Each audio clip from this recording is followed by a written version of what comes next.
Hi there. You have found Quantum Christianity, where we are learning how to be a Christian in a quantum world. I'm Patty Bowman, and I have been asking you to subscribe to my channel. And then I learned that first you have to have an account with YouTube. And then you need to sign into your account. Then you can subscribe to anything, actually. You can hit the thumbs up. You can also add comments. So go get that account and then come join me for lesson 4. I first learned about Dr. Masaru Emoto when I saw the movie, What the Bleep Do We Know? Dr. Emoto is from Japan, a researcher who has studied water. He teaches that water responds to our energy.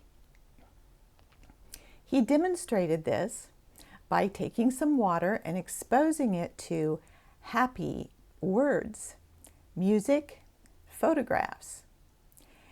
And the water then was frozen, and he examined the crystals under a microscope, and these beautiful crystals formed.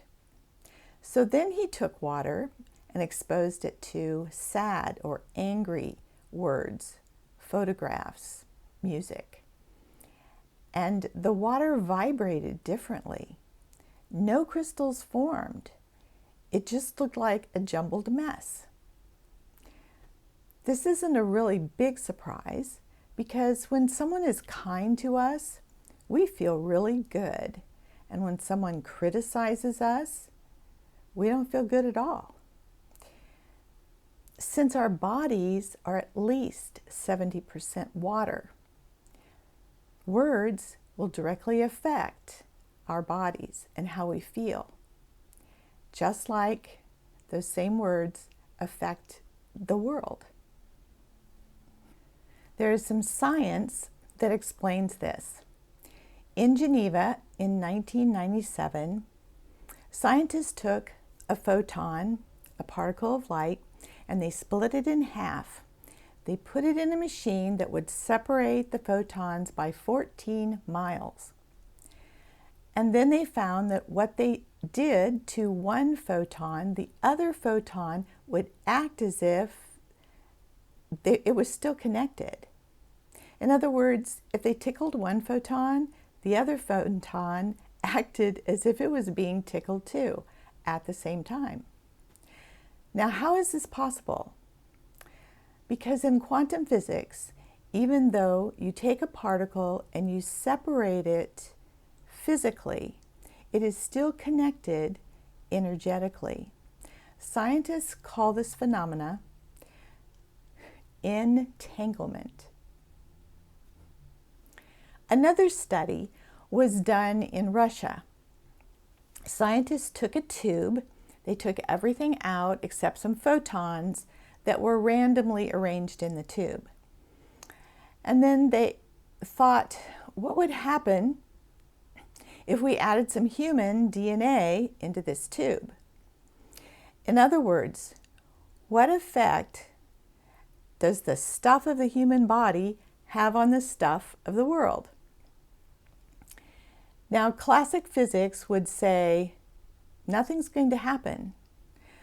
But the scientists, what they saw was that the photons changed position and lined up with the human DNA. So we do affect the world we live in. Then the scientists asked, what would happen if we take the DNA out? Which they did, and the photons held their position. The photons stayed where they had been before, as if the DNA was still there, as if they were still connected to each other. Here's a quote from Dr. Emoto. If you speak angry or sad words and think angry or sad thoughts, you will add to the anger and sadness on the earth. But if you speak happy words and think happy thoughts, you will help create a beautiful world. What does he mean about creating a beautiful world? Remember, in Lesson 3, we talked about this divine field, this matrix of possibilities, this mind of God, where we all live, move, and have our being. We are all connected to each other, and we are all co-creating with each other and with God the world around us. That's why it's so important for us to be aware of the words we say and the words we write. These words have a vibration, and that vibration influences this energy field where we are all living. Here is a quote from Colossians. "Let your speech always be gracious." And then on to Philippians.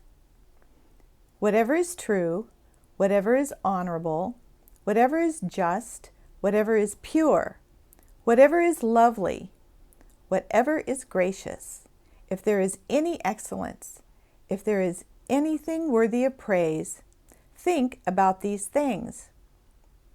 I suggest we need to speak about these things also. We need to be mindful of our language because words have the power to create. And here is Anne Frank. "How wonderful it is that nobody need wait a single moment before starting to improve the world." We as Christians have the power to create our world from our living rooms, just by the words that we use. Now, some of you are thinking, it's not that easy. But how do you know? Have you tried it? It is a big responsibility.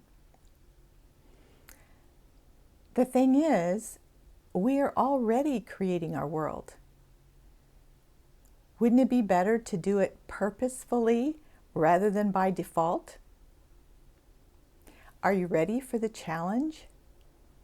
This means being more aware of the words that we say to each other, being more aware of the words we write, like on social media, taking a pause before we send that email, and asking ourselves, how can I say this better?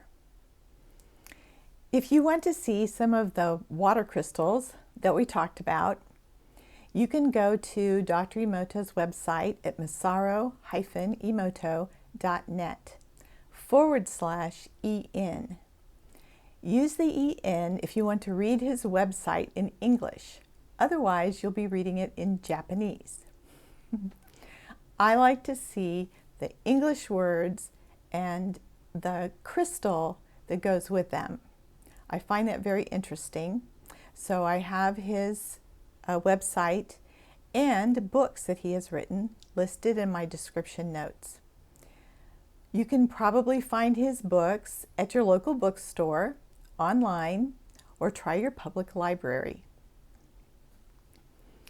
In this next lesson, we will be talking about feelings. I hope you'll join me. Until then, let your light shine.